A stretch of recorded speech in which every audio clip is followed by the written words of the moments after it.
Hello, you're watching World Talks on TVP World. My name is Sascha Fahrbach.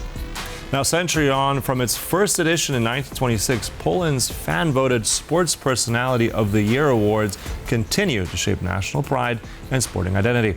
Now, this year's honor belongs to world champion canoeist Klaudia Zwolińska, even as tennis star Iga Świątek keeps the global spotlight firmly on Polish sport. Now, with us to discuss it all further, Jon Carter, sports reporter here at TVP World, in the studio with us. Thanks for joining us. Thank you for having me, Sascha.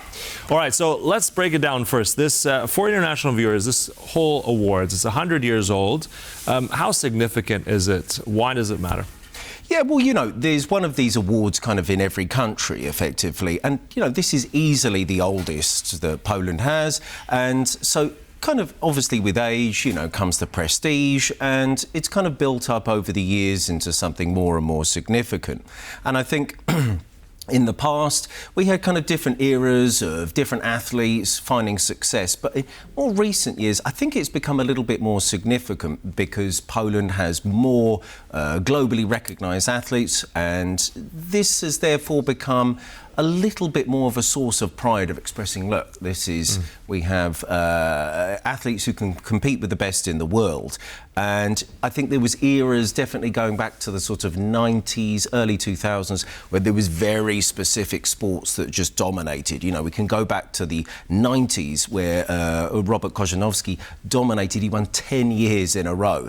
He won lots of golds in the walking, Olympic golds in the walking. So now it kind of varies a lot more from year to year as Poland has sort of broadened out and has more athletes competing at world-class stages. Yeah, I mean, you're right. I mean, even just a few years ago, right, people around the world be hard-pressed to name some Polish athletes now, big names, but some of those big names were not winners here. I mean, rather, that's, I think, the big surprise. If we're looking at the winner of this particular one, Klaudia Zwolińska, canoeing. Now, does that surprise you? What's behind all this? You know, it certainly does. I cannot say that I thought that Zwolińska would win. I sort of briefly previewed her when I wrote about her a while ago, and thought, yeah, well, it's very significant achievements. Now, let's just say she won 2 golds and a bronze at the World Championships in Australia in October, and that was a fantastic achievement because within the context of canoeing, that was the first time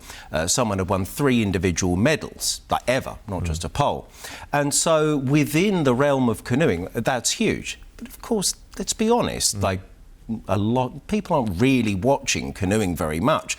And certainly in Poland, you know, the biggest sports where we have football, volleyball and tennis. And hence the reason why people thought that Iga Świątek, she won the Wimbledon title. This is obviously just, she's going to comfortably win this. Yeah, she's a favourite amongst the Polish public.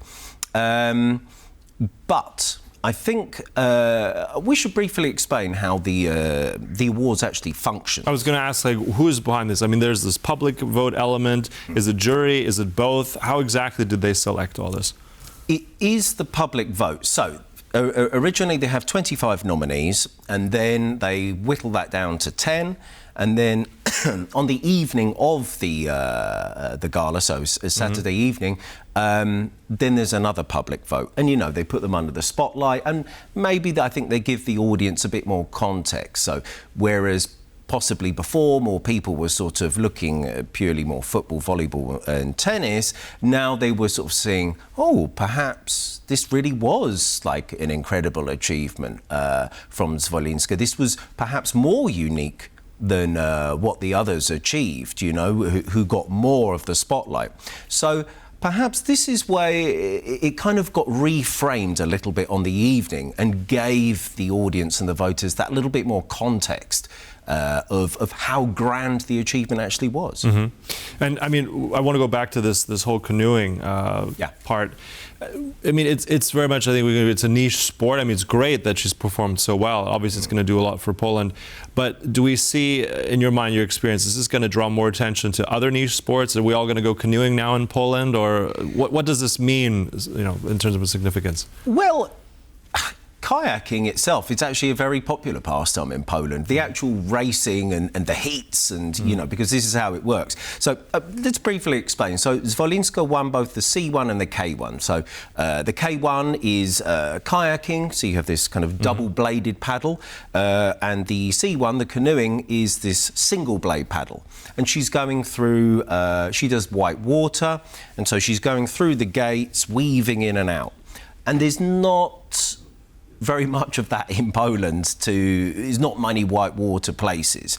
Perhaps we'll see more people on the river going out and enjoying that, but I can't see it. It's difficult for it to catch on in terms of this, you know, racing aspect of it. You know, for example, last year, last year, Alexandra Mirosław was the victor. So she was a speed climber. And when you go to climbing centres now, and they've greatly expanded in recent years, you actually have a section where people can race to see how quickly they can get to the top. So there definitely is a knock-on effect to this, you know, it really expands the sport and it brings greater attention. So perhaps we will see areas of the country where they are trying to race or achieve record times, etc. Right. Well, as you said, there's no rapids in Poland, but it's a wonderful place to actually go kayaking, canoeing. I mean, that's for sure. Mazura everywhere. But anyway, let's talk about the others here. Number 2, that's a name people will know, Iga Świątek, obviously. Tell us a bit more about what we can, I mean, that's not really a surprise. She's up in the top 3. But tell us how, I'm curious. I mean, we talked about Wimbledon, we talked about other sports. What's her trajectory? I mean, she's still very, very young. What does that signify also for Polish sport, and where's she going with all this? Yeah, I think she's on a very positive trajectory right now, because I think we have to go back about a year ago, and let's be honest, it wasn't looking very good for Świątek. She'd fallen off her number 1 spot, which she'd held for a long time, and you know, she was in a difficult place. She changed her coach, and she was visibly frustrated on the court in several tournaments. However, I think, you know, the tide really started to change in spring. She started to look a bit more confident, appeared less frustrated.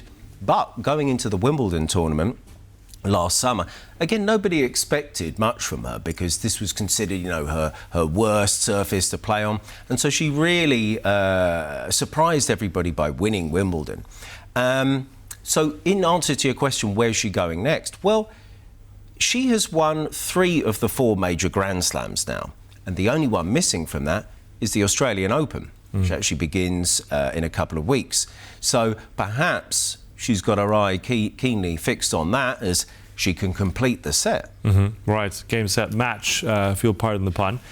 Let's go on. 3rd place, Wilfried Leon. Now that's volleyball. Also in terms of volleyball, that's a sport, something Poland is generally doing well and more on the global stage. So tell us about this gentleman. Yeah, so Leon is one of the stars of the volleyball team, and you know, Poland, I think for successive years has been very successful, and you know, so I think also at club level he's a very significant player. Leon was originally born in Cuba and adopted by Poland. And yeah, he's really become a very significant figure in the team and is very well sort of recognised for his powerful shots. And I think, yeah, there's quite often now a volleyball player right up there in the ranking because, as I mentioned earlier, you know, volleyball is one of the most played sports in Poland, and yeah, Poland had a good year as well. So. Yeah, it's kind of one of those things, like, I think in order for a volleyball player to actually win the crown, you might need for it to be an Olympic year, because this is the elusive medal that's got away. You know, Poland has been world and European champion before, and obviously it's very prestigious, but it's the Olympic gold which has always evaded them. So you might have to wait a little bit longer for a volleyball player to win the award. But also, I think what's interesting in all this, you mentioned, I'm going to take the bait because you mentioned the Winter Olympics are just around the corner as well. Poland's been doing pretty well. Actually, I think just this past weekend, winning some awards here locally. What do you think about Poland's chances in those? I mean, not just from when we need these great athletes, right, in Poland. So how are they going to impact some of those sports, our Olympic sports, in the Winter Olympics? Tell us a bit how Poland's going to do there.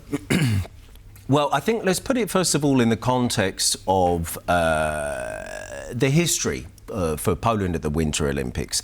And actually we can connect this with the Polish Sports Personality of the Year Award, because back in sort of early 2000s and all the way up to kind of 2014, the Winter Olympians, Polish Winter Olympians, absolutely dominated the awards. So I think it was something like 12 out of 13 years or something like that.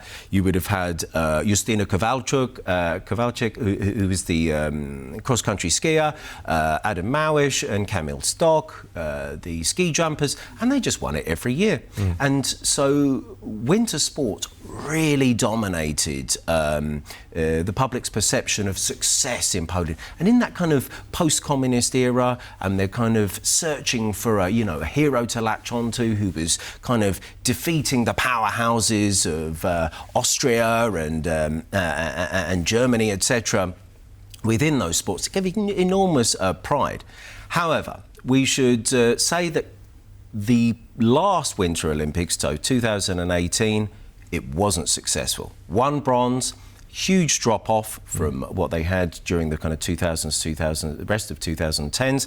And I have to say, it doesn't look that optimistic for the Winter Olympics in Milan and Cortina this time round.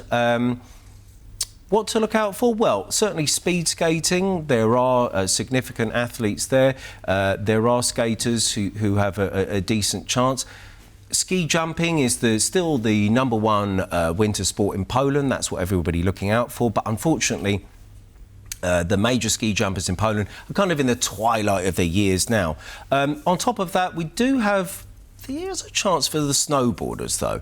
So I would say we'll be looking out for speed skaters and snowboarders as possible medal hopefuls.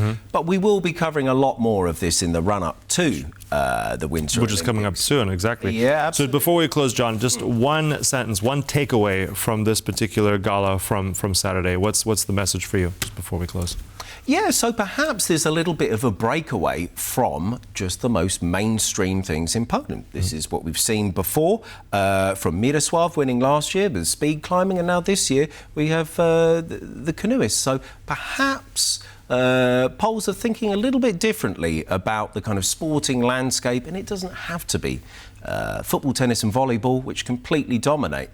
People can appreciate the successes of those in the more niche sports. Yeah, so Poland punching, but also paddling above its weight for sure. We'll keep it ongoing, and I'm sure we'll have you back for that. Jon Carter there, our resident sports expert. Much appreciated. Thank you very much.